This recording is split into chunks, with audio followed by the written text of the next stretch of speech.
Welcome to the Modern Seniors Podcast, or welcome back if you've been here before. We're so glad to have you. We're building community and supporting each other and learning about all the wonderful things that we can do for each other. So this is your opportunity to send us your feedback, comments, like and support the podcast, and we look forward to seeing you again. Yeah. And I am Ami. Um, we are excited to have our wonderful guest, Jane Heyman. And so we normally just bring Jane into the conversation and have her tell the rest of this amazingness that she has been really created all her life. And Jane, welcome to the Modern Seniors Podcast. Thank you so much for coming. It's a pleasure to be here. Thanks for asking me. All right. Well, Jane, your parents escaped to Canada during World War II. Yeah. How did that family history of survival shape who you are and ignite your lifelong passion for peace and creating safe heavens for others? Well, I'm not particularly original. I think you would find if you look at any other, what we call ourselves second generation. Our parents were all Holocaust survivors, and or our grandparents, and so I think we were just instilled with the notion that, I mean, it's not even conscious, it's just, you have to make the world a better place.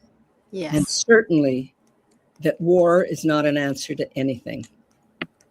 Amen to that. Yeah. I mean, my dad, my mother and my father and my dad's younger brother got out.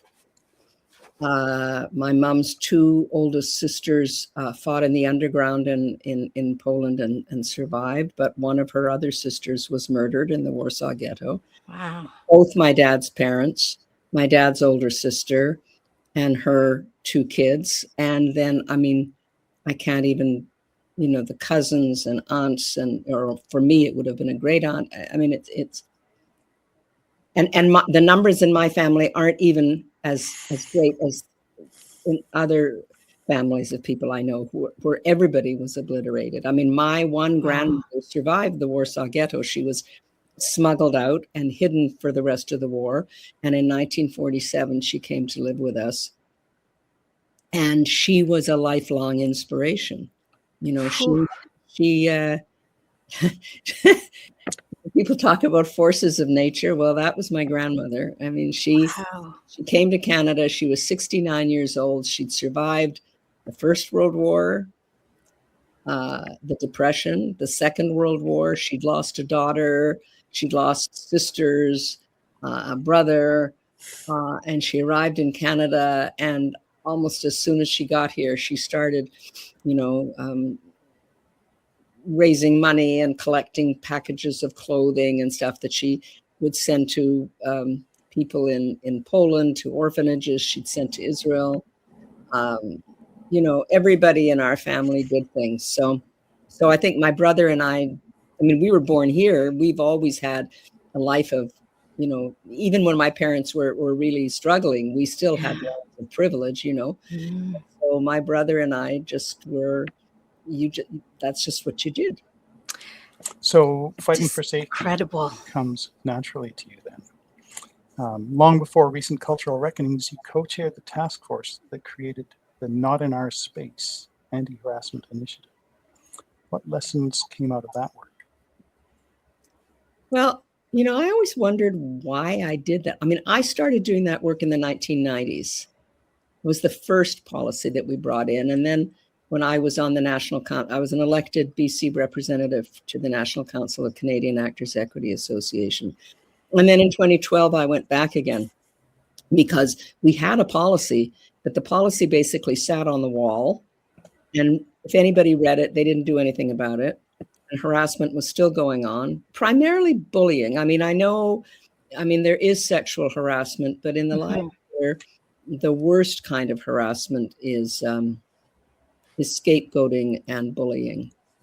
Wow. And, and it's a very subtle, hard thing to do. Anyway, I got back in 2012 and with groups, a lot of people in the profession, we started to tackle the question of how do we make this a policy that people will actually follow. And that out of that came the Not in Our Space project, commitment from both the theaters and the artists to say, we are going to create rehearsal spaces, performance spaces that are where people can feel safe and take where the risks that you take are artistic risks and not personal risks, Yeah. And, it's tough. I realized years later that one of the reasons I started doing this, I mean, it wasn't conscious at all when I started, but I was definitely bullied when I was in theater school. And I also experienced not sexual harassment, but bullying, name calling, that sort of thing. And that's got nothing to do with art for me. It's just bad behavior. So I started to work on it. And I'm very fortunate that the staff at Canadian Actors Equity was fully on board, that the Equity Council, that my colleagues were fully on board, and we're still doing the work. What we're doing now was one of the things over time, the big learning we've had, since that's what your actual question was, is that people who have been treated badly will then turn around and treat others badly unless you do something to actively break the chain, unless you teach them a different way. And this is actually, Jane, really huge and so beneficial and impactful, your work addressing the bullying though, or harassment, because even in the workplace now, people are more conscious about this kind of behaviors. And so if I can, hearing your story now, I think every individuals in the workplace, if they would relate to or follow through what you have done in the past, they should really send you a thank you note, because you are a catalyst, a change makers for it's not just me. I mean, with a team of people, I'm learning a lot from people younger than I mean, one of the things that we've done is we're recommending that before at the first day of rehearsal, before you've started work together, sit down and create something, a room agreement. You can call it whatever you want. Take a half an hour, take an hour, talk about how do you want to be worked with? What do you need in order to be able to do the work? And all kinds of pushback. Oh, we don't have time. We don't have time. But the point is that if you take that half hour or hour to figure out what you're going to do, if there's a disagreement, for instance, what your values are, in that half hour or hour, this group of, many of them strangers who come together to create a play, learn about each other, and you already start to build trust. So at the end of that hour, when you've arrived at something that you can believe in and that you can commit to together, you start doing the work at a much deeper place, and the work goes much further. And if you take a moment or two at the beginning of the day and a moment or two at the end of the day, just to check in to see how the ensemble is doing, frees people up to do their best work. And I think something similar ought to work in, almost any workplace. So those are the kinds of things that I've learned, that you can do simple, proactive things that break the chain of learned negative behavior.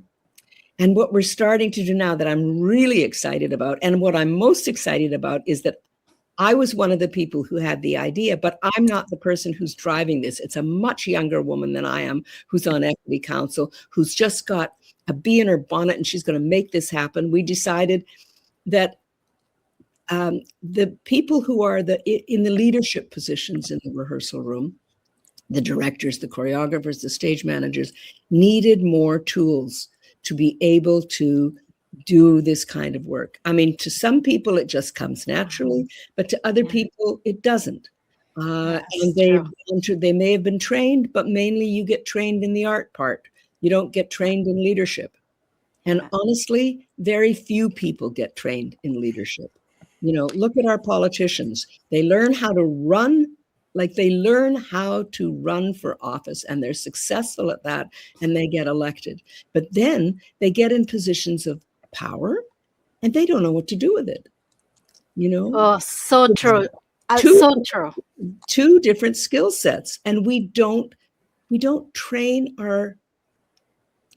give our citizens the tools to be leaders. And everybody is a leader in some sphere or another, and when you know how to listen, when you know how to communicate, and when you know how to focus on the problems that you want to work on together rather than focusing on personalities, So But true. anyway, so that's what we're doing now. Jane, I've seen the kind of conscious trust building that we're discussing in creative spheres and the arts, in my case, in session 0 for role-playing games, for example.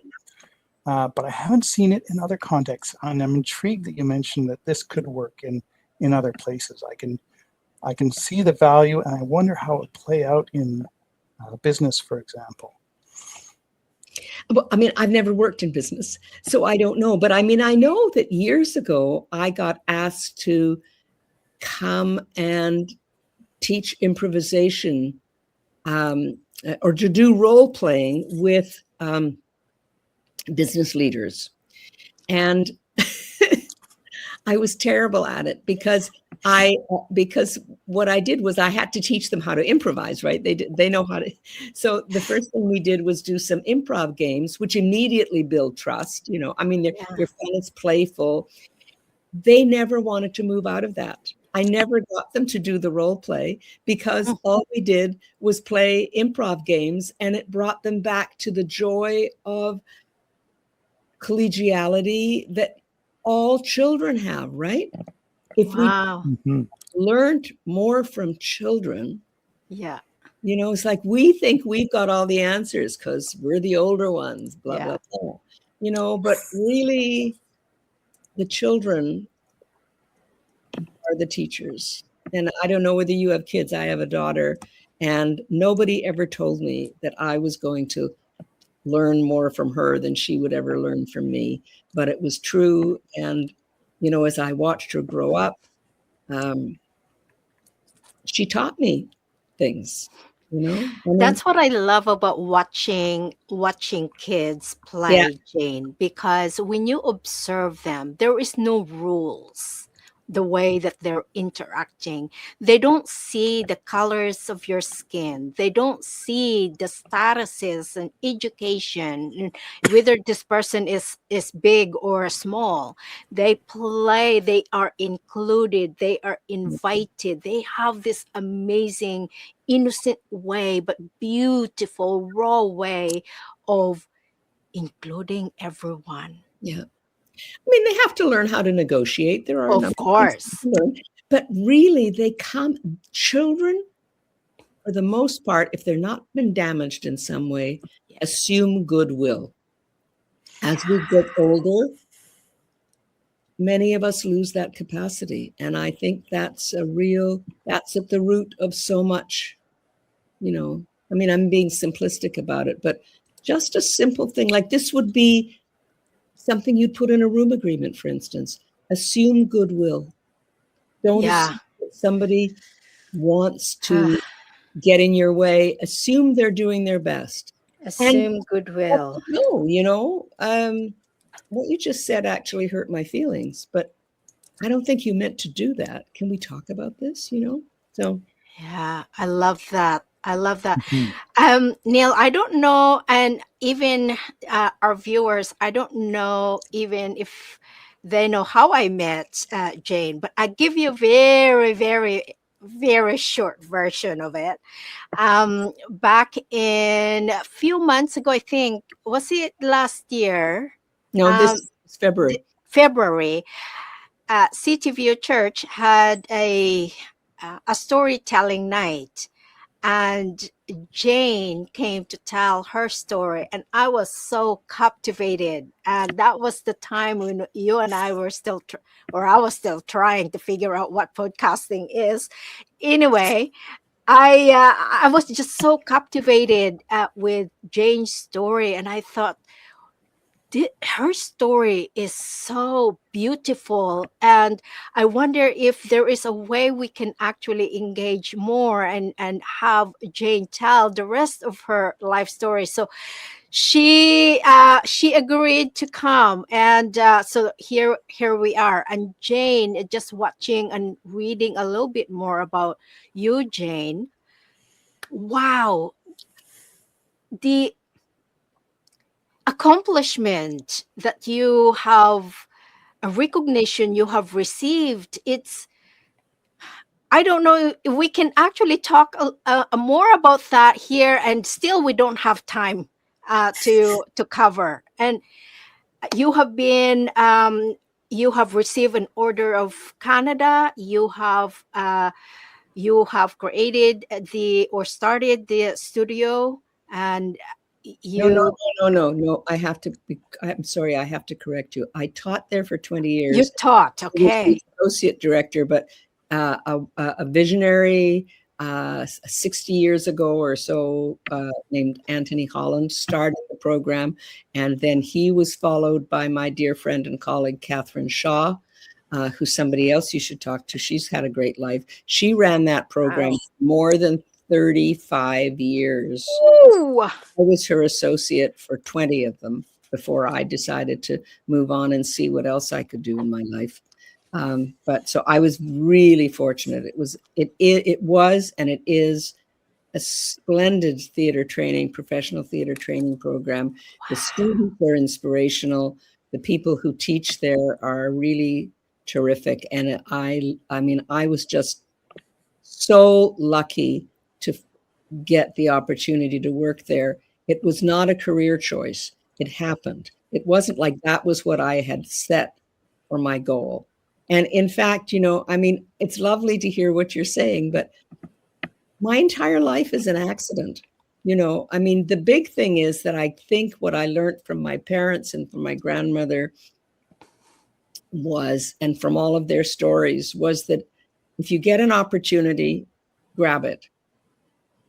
And if something isn't working out and you've done everything you can to make it work out, move on. I learned that one from my dad. Can I tell you this story? Oh, yes, Yes. please. So these are two occasions in my life. And I think this is the biggest gift that my father ever gave me.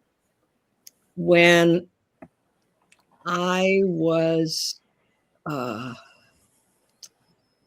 or 10, I think I've lost track of the exact age. My parents called a family meeting. My parents, my grandmother, who was living with us, and my brother and myself, and told us that our dad had just quit his job because there were things going on in the company that he did not like, and he tried everything he could to change them, and he hadn't been able to do it. And so we were selling the car. There wasn't going to be much money.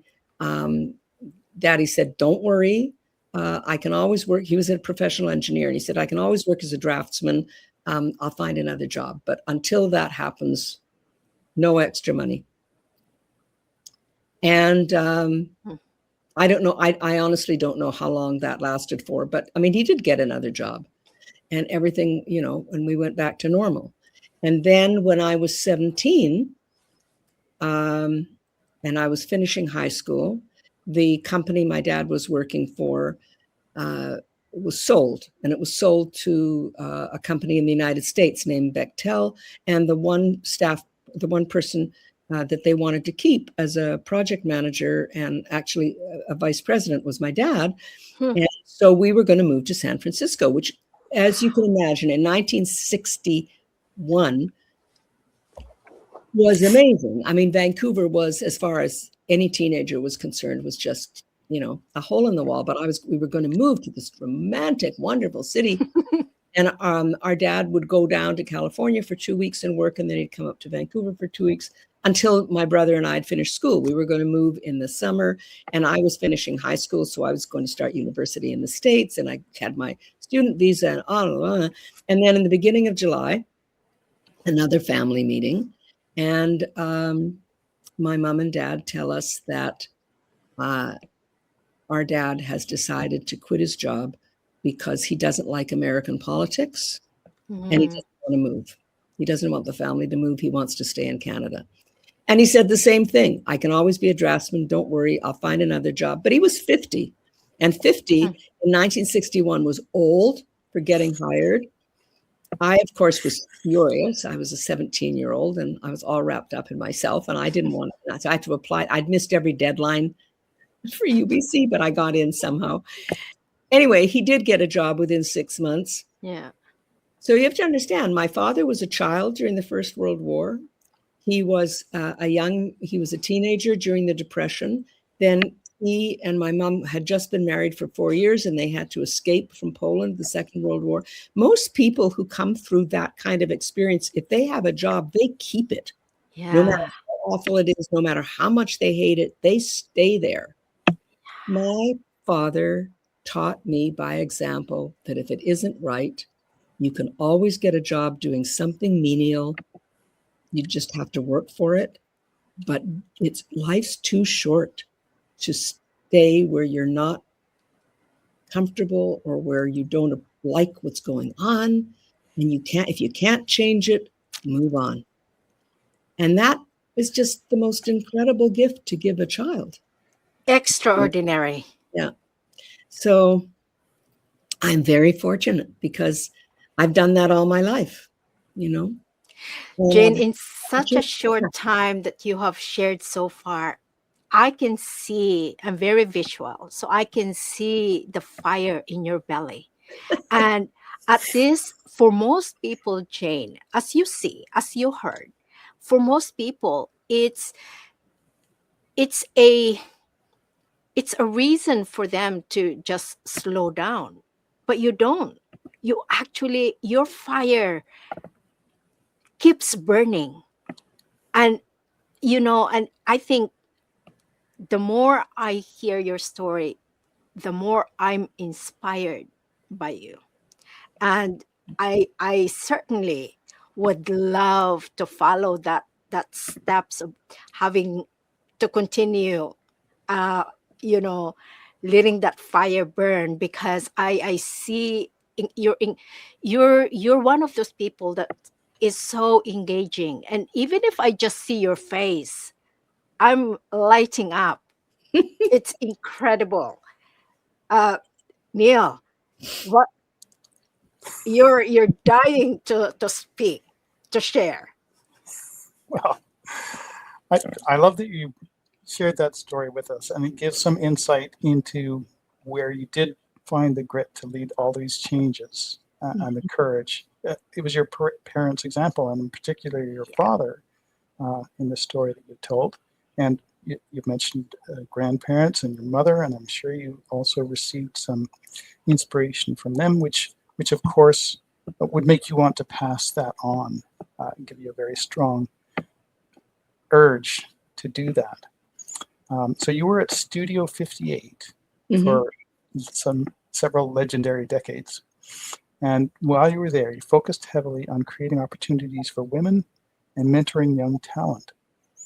So how does it feel today to see the ripple effect of the doors that you personally kicked open? Oh, well, I mean, it's just so rewarding. It's a gift. I go to almost any theater I go to see in Vancouver. There's somebody up there that I taught either backstage or on the stage, or if I didn't teach them, somebody that I taught did teach them. It's it's wonderful. I mean, I think that one of the things that keeps me going, I mean, I'm aware of the fact that I'm 82 years old and I should be slowing down. And I actually am. I can no longer do two things at once. I used to be really good at that. I don't know that that was a particularly healthy thing, but I was good at it and I can't do it anymore. But I always got so much energy from my students. Yeah. And the things like I would ask, sometimes I would get my students to do things. I think, I don't think I could have done that when I was their age. So, I mean, that's another thing that maybe it's one of the things that keeps me going is that we live in a society that is so stratified, that is so siloed. I don't know whether it's always been like that, but it sure is now. Yeah.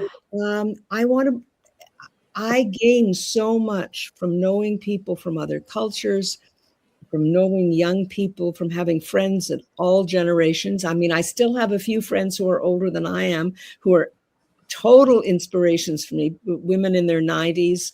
And both my husband had several relatives who lived to be over 100 years old, and their bodies were failing, but their minds were there. Yeah. And there was one wonderful woman who was a friend of my parents and my grandmother, whom I lost touch with for decades, but who reached out to me when she was in her 80s. She read about me somewhere and she sent me a note. And she lived to be 105, and she was maybe only 102. She was the first. She was a real pioneer. She was the first extension librarian for the Vancouver Public Library. And her curiosity right up to the very end of her life was incredible. I mean, her eyesight was going. She loved reading, and towards the end, she couldn't read anymore. So she started listening to audiobooks. Friends would come over and read to her. And whenever I went to visit her, she had just a roster of questions and things she wanted to know about.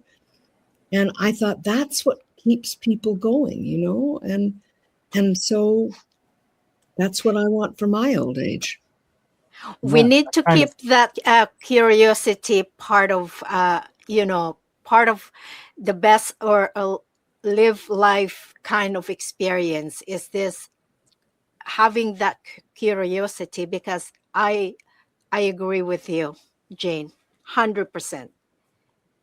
Yeah, I think that kind of passion and engagement is the dream that we are all looking for in life, and it seems like you found it and learned how to pass it on. I've been really fortunate. I had really good mentors. Not everybody does, but I did, and people who encouraged me, and a family that encouraged me. When I decided to go into the arts in the 1960s, first generation kid, you don't do that. You become a lawyer, you become a teacher, you become a doctor, you get a stable life. My parents just said, sure. They did say, don't you think you should get a teaching degree so you have something to fall back on? And I said, no.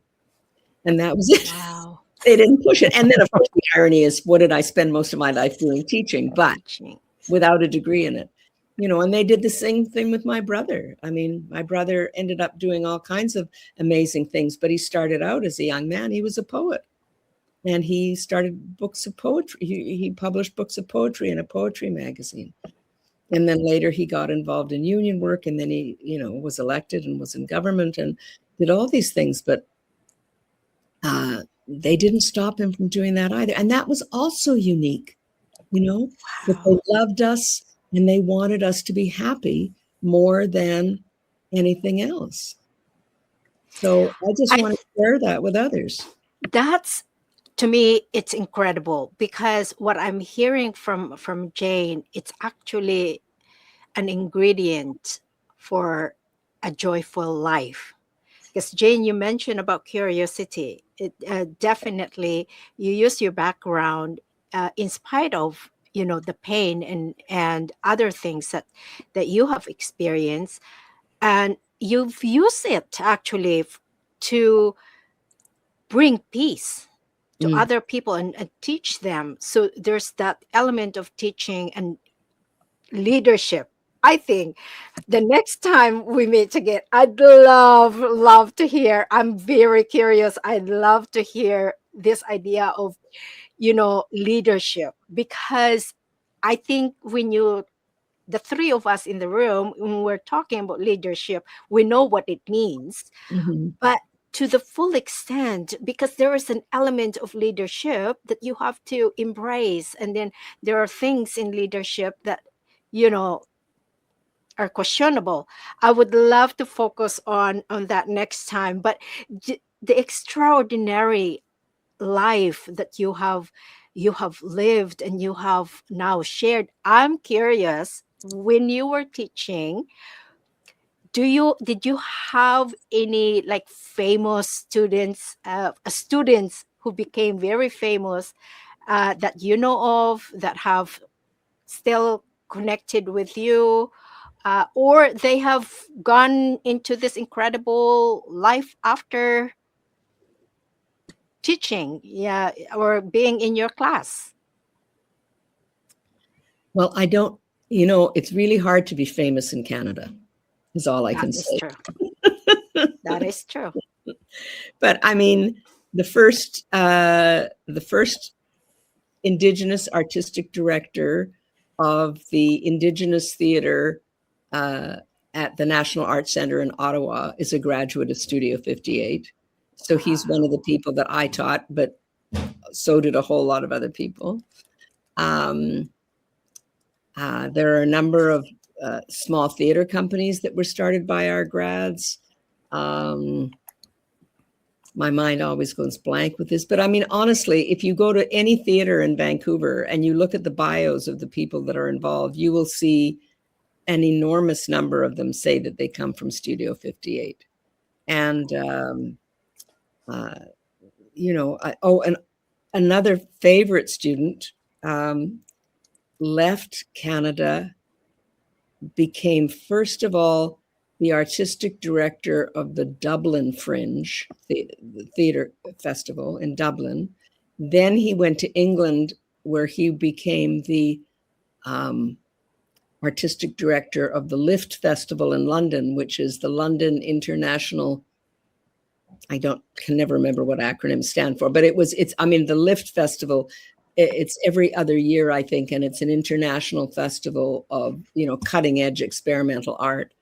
And then now he's in Australia, where he's the artistic director of the Australia Fringe. And this young man is 44 years old. Wow.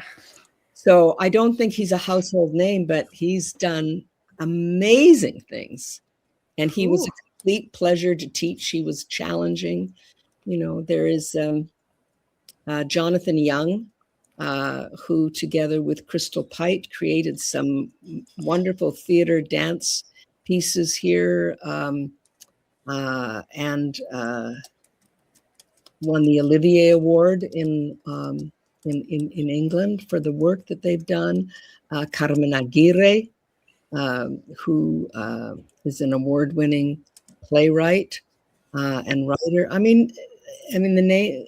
There's a wonderful woman named Jane Perry, who now works in England, and she won a BAFTA which were the British Award for the characters that she created in video games. I mean, it goes on and on and on, and they're all, we all continue friendships. I mean, there are a number of actors at Stratford who are from Studio 58. It's a pretty fabulous community. And what I'm really, can I just?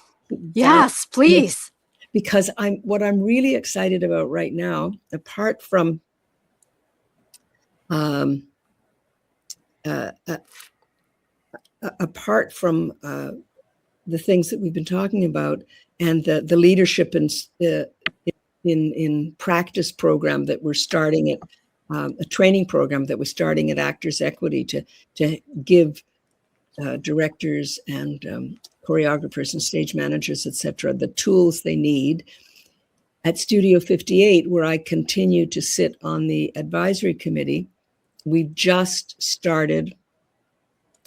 We have our first pilot project, mentorship project, where we have paired everybody who graduated this year with a mentor, somebody who graduated from studio at least 5 years ago.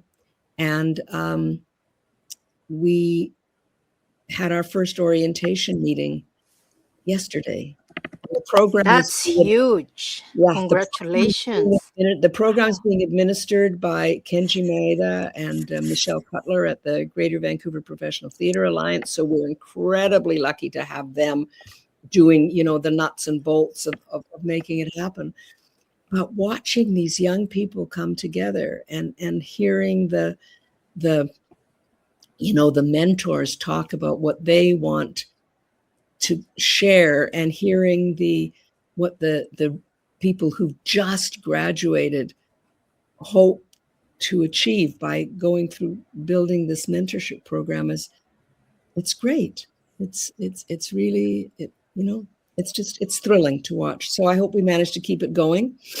Took a long time to get it started, and but it's that sort of stuff.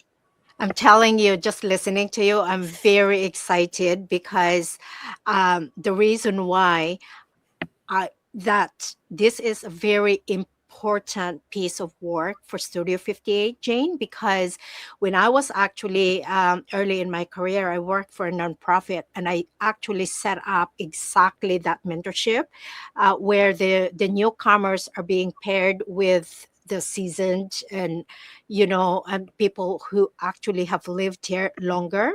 Mhm. And the immense work is so rewarding. And on the other hand, Neil, I think you're part of that too. I recruited you, I think, in that work, and the incredible just learning and being journeying life together is tremendous because both are mentoring each other. Oh, absolutely. Mhm. Absolutely. I mean, we talked about that yesterday, actually. It's not the notion that the mentor has all the answers and the mentee That's right. doesn't. You both have experiences that you share. But we were so aware of the fact that the program, I mean, it's a 3-year program. It's so intense. It is. Students call it boot camp, and It then you is. finish, you graduate, and it's like you fall off the edge of a cliff. Yeah. If Yeah. you're lucky, you've met somebody and you go out into work. I was incredibly fortunate. Somebody from the profession, Joy Coghill, who became my dear, dear friend, but was my mentor for most of my professional life, saw my work. I don't honestly know how it happened, but she got in touch with me before I graduated from UBC and said, I think you should come and work for me. Come and let's talk. And we talked. I graduated with a job in the professional theater in Canada, where the That's so rare. just getting going, and where women were not the people who did this, Vancouver was rare. Vancouver had Joy Coghill, it had Jessie Richardson, it had Yvonne Firkins, and Dorothy Davies, all strong women who took on leadership positions that women in the rest of the country barely had. And I got picked up by one of them who said, you can do this. So I've done all my life. I was so fortunate to have people along the way that I would bump into, and they'd say, sure, I can help. And so I want to keep doing that. But that's the other thing, right? With the silos, it happens less and less, like what you're talking about. Now we have to create structures for it to happen, because it's not happening organically the way it used to, or at least it feels like it isn't. I mean, maybe it's always been siloed, but it feels like in the past, life was hard, but it wasn't as pressured somehow. I mean, it was slower.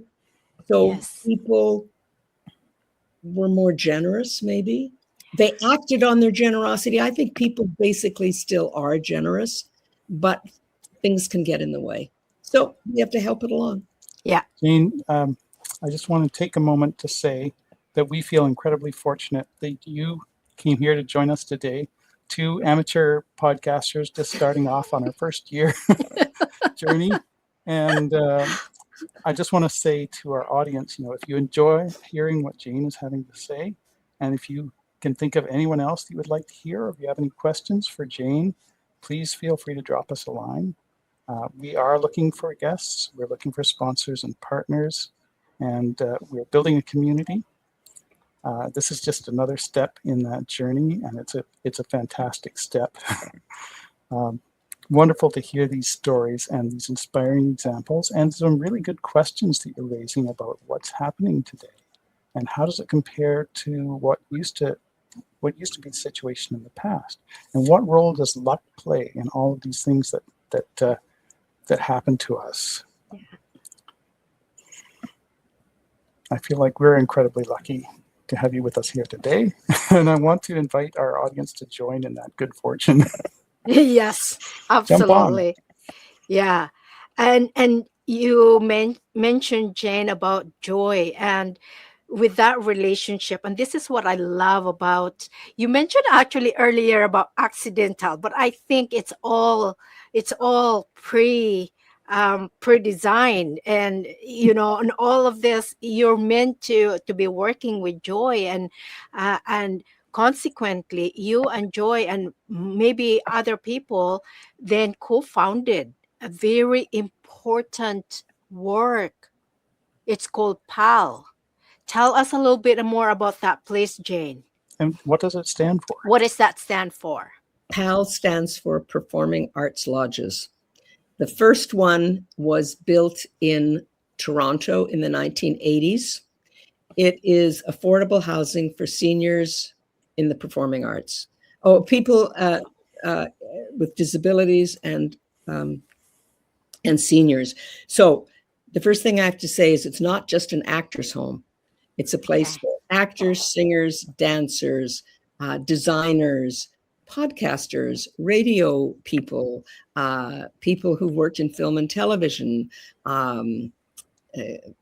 carpenters, electricians. I mean, the theater world uses everybody. I mean, the sets have to get built, the lights have to get put up, so it's a theater is, or maybe the performing arts are a microcosm of society. But one of the realities of it in Canada, at least, is that it doesn't pay very well.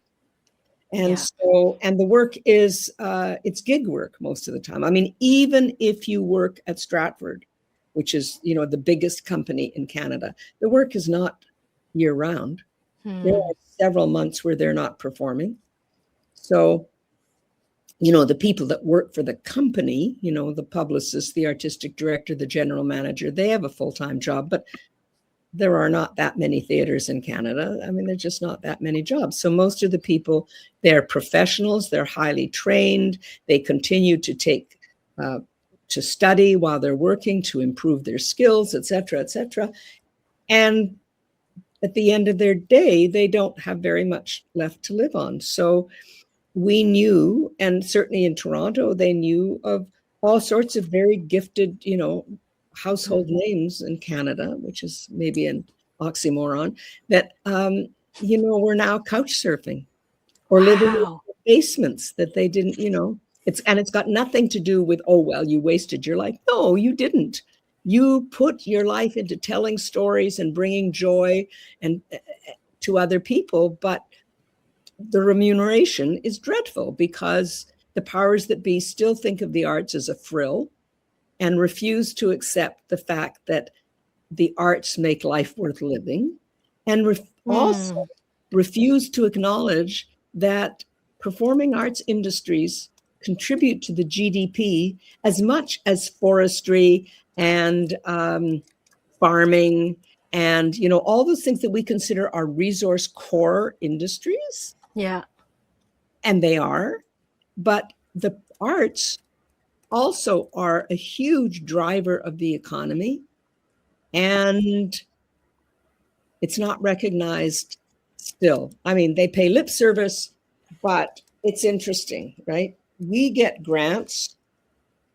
They get subsidies, do they? They get investments, right? You put money into business, it's an investment. You put money into the arts, it's a grant.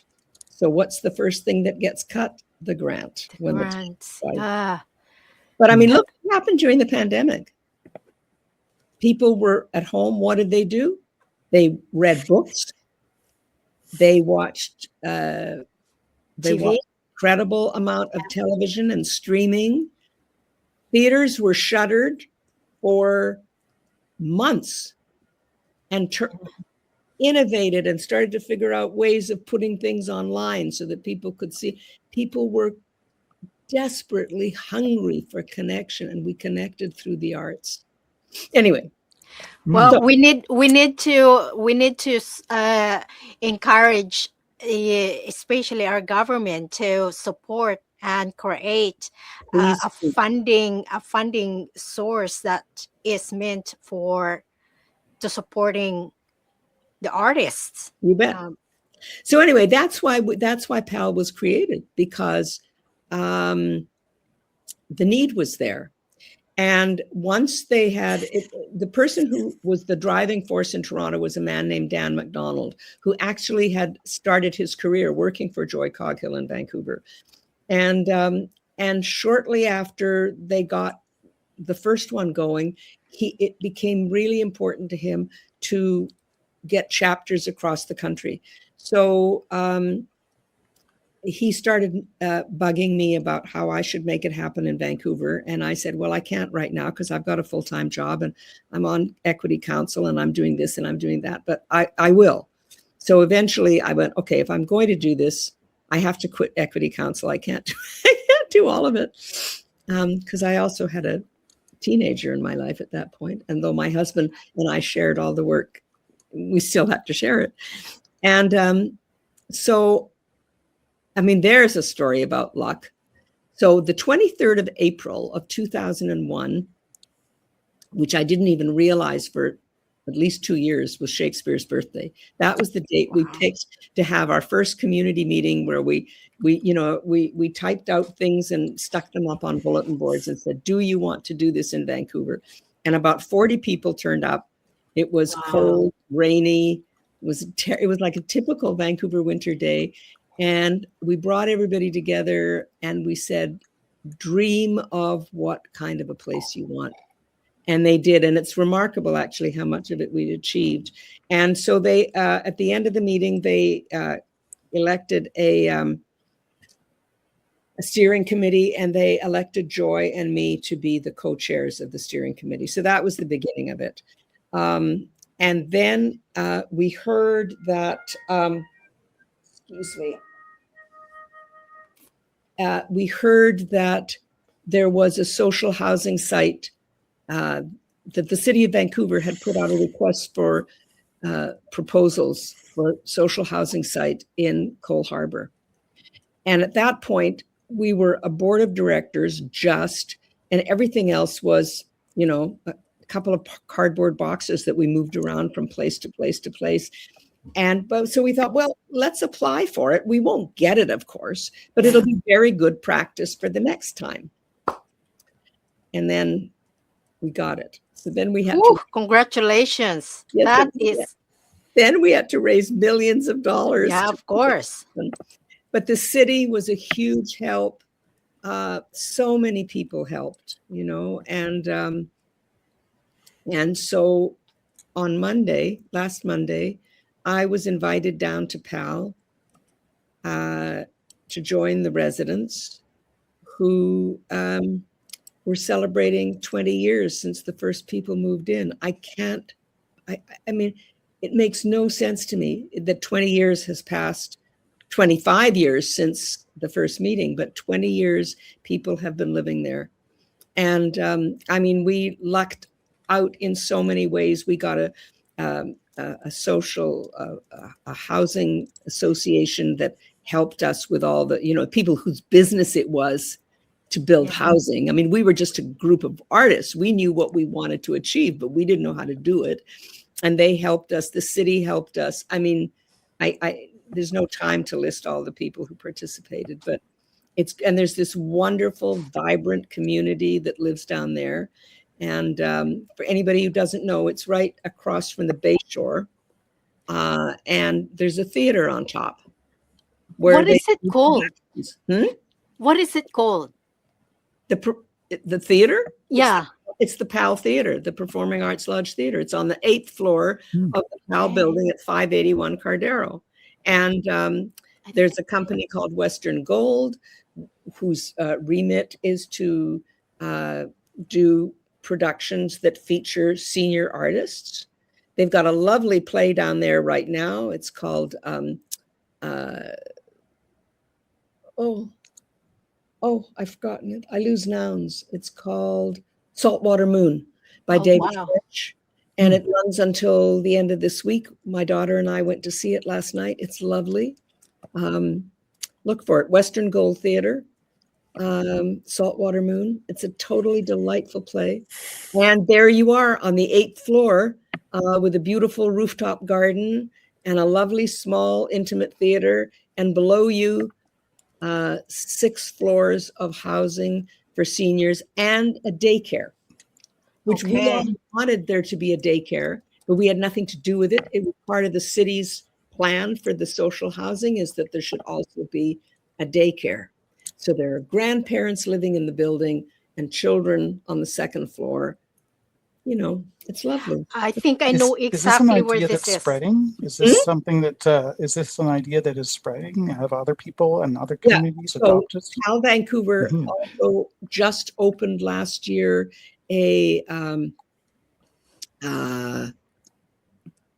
another building in New Westminster. There is now, I'm so sorry, I forgot to turn off my phone. No worries. I did too. I'd better get on that.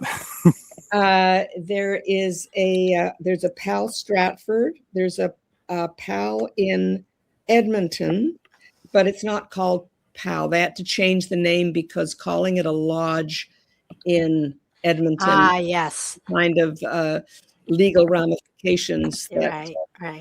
It didn't elsewhere.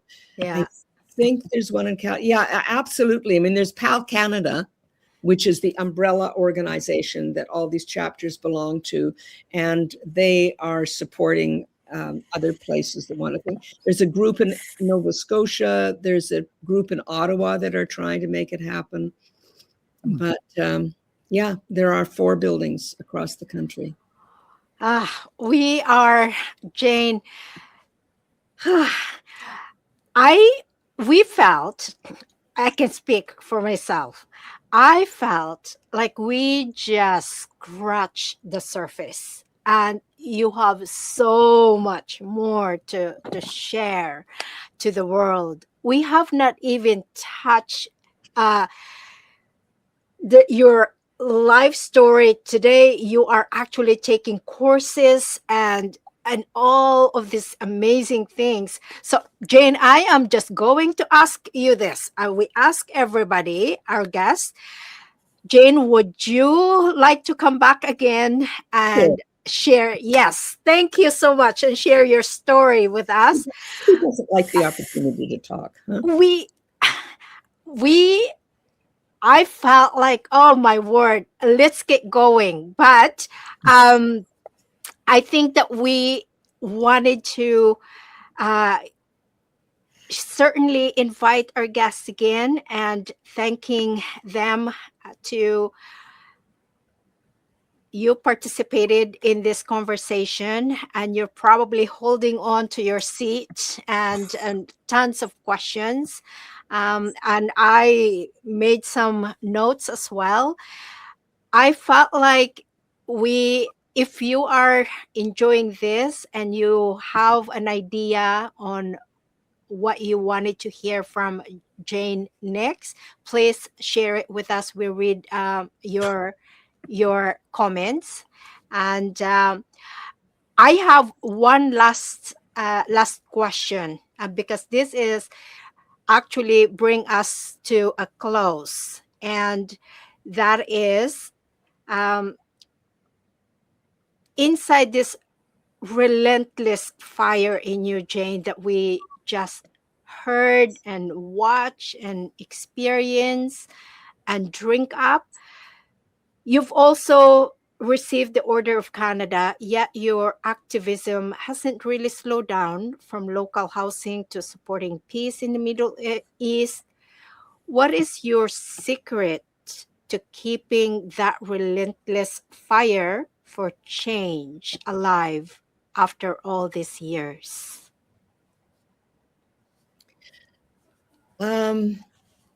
Well, honestly, it's not a very happy one. I mean, I think I share that with almost all second generation Holocaust survivors. That, and I can't put words to it. My brother's the same. My brother hasn't stopped. Everybody that I know, one way or another. I mean, for some people, it's there have been crippling depressions. And again, I'm fortunate that did not. It's not that I don't get depressed, but I'm not crippled by it. I don't have clinical depression. But I think that's it. I think, we were born knowing in some deep place that we had to replace thousands of people who were needlessly murdered. And that has not changed in the world, No. And so I think, whatever little bit I can do, I mean, it's not huge, but I mean, look at people like Stephen Lewis. I mean, there are, I could just name endless people. His wife, Michelle Landsberg, I mean, she's barely stopped. And they're older than I. And I think that's it. I think that we can't stop because others in our family were stopped. And that sounds kind of trite, but I think that's it, because it's not anything I ever consciously think about. It's not, nobody was more surprised than I was when I got the Order of Canada. I mean, that was like, what? You don't set out, with that as a goal. You see something that needs doing, and eventually you do it. And so, Dr. Robert Krell, who is an amazing psychiatrist who was a child survivor of the Holocaust, who has helped countless survivors and children, and me. I mean, and again, I have such privilege. I live in a country where I could get that kind of help. Yeah. And where the past stopped, imprisoning me and set me free instead to do things. So I think that's it. And I'm just constantly, and even more so, the older I get, the more conscious I am of how privileged I am, and therefore I have to share it. Jane, it sounds like you are fighting the good fight. Yeah. And where can people find out more, and how can people support you in this? I think, well, if you want to support PAL Vancouver, it's Performing Arts Lodges. I think it's palvancouver.org online, and they can always use help. But I think the main thing is look around your life and see what needs help. We all can see things, and I think the big deal is because people say, oh, well, you could do it because blah, blah, blah, blah, blah. It's not true. I'm ordinary. I just want to help. And so I start talking about what I want to do. And people join up. And then they have an idea. And then you say yes. I'll tell you something. I was one of the weird things that happened after PAL Vancouver opened was that for a few years, I started getting invitations to sit on panels of people who were talking about housing. And I would sit on this panel with people who really knew about housing, like Michael Geller and, like all these people who, Philip Bonham, who'd been our board president, who was a very well-known developer and architect. And there I was, a theater director. And what am I doing there? And people would say to me, why do you think you succeeded when other people hadn't? And the only thing I could think of saying is we would not take no for an answer. Amen.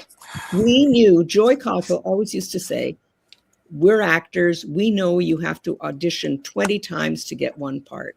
Yeah. And you cannot let no drive you down. And then one of the things I learned from a professional fundraiser who worked for us was that if somebody turns you down, you say, okay, do you have any other suggestions for somebody else I could talk to? Yeah. So you always say yes and or no and then you circle around and eventually you come back to them and you say, look, this person's helping this. Don't you want to join the club? I mean, because really all you need is a few people to get the ball rolling and then everybody wants to join on. Yeah. The difficulty is finding somebody to start it and to just be tenacious. And really, that's the only thing that I think I excel at. I excel at being persistent and tenacious and not taking no for an answer, which can be really irritating, but can also result in some good things. In that context, Jane, you are the right person to lead. You are that catalyst for change. You are the leader. You are exactly what Vancouver needs to fight for and represent the artists. And you have done that. Well done, Jane. I think that's incredible. And Neil and I, the modern seniors and the community that we are building, so honored to have you and your story. We are absolutely looking for story like this. So if any of you, and Jane, if you know any people that you want to bring or even just refer to us, we are absolutely honored. Um, Neil, where do we go from here? And I honestly, I don't want to stop because I feel like the story that Jane tell us is like it's almost there, but I don't want to stop. But we know have to stop and have a part two. I know. I'm looking at the timer and saying, "Wow, it's an hour already. How have we taken up so much time?" But it's just flown by, and I really look forward to having you back again, Jane, and possibly with another guest or by yourself again. This has been terrific. Thank you so much for joining us. Well, thank you. It was a real treat. Good luck with this. Thank you, Jane. And for, again, we are so grateful for your time with us, Jane, your generosity. Look, here's my one piece. The fight for whatever causes that you, Jane, I, and Neil care about, it's not meant to be fought in silos. Mm-hmm. It means for us to come together, because if we come together and fight for that cause, it becomes lighter. But if we fight it alone, it's heavy. Yeah. I know, because I started a nonprofit that actually fight or address loneliness and social isolation. And thankfully, I have amazing team. And I know when I started this, I felt heavy because I was carrying it alone. And so I appreciate you, Jane, very much. I appreciate your story, your tenacity, your work for either for the homeless or housing or harassment or teaching people in the arts. Uh, you've done it all, and so honored. Thank you, thank you, thank you, thank you, Jane, so much. Thank you so much. All right. We are hitting the end recording.